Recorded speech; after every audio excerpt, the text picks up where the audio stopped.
Saudara Presiden Joko Widodo mengaku tidak punya wejangan atau pesan khusus untuk putra sulungnya Gibran Rakabuming Raka yang merupakan calon wakil presiden nomor urut 2 yang nanti akan mengikuti debat Pilpres.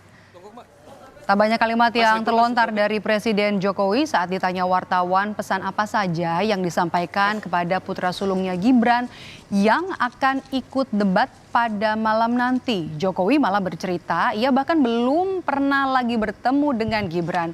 Menurut rencana, Jokowi akan menyaksikan debat cawapres di kediamannya dan juga berharap debat akan berlangsung ramai. Yang mau debat ya silahkan debat.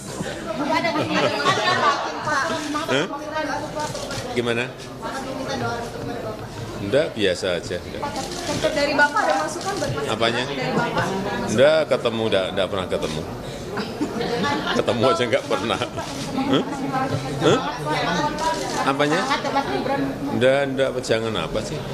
Debat ya debat itu aja. Nontonnya di Solo ya Pak? Nonton di mana Pak? Apanya? Nonton debat di mana? Nontonnya di rumah.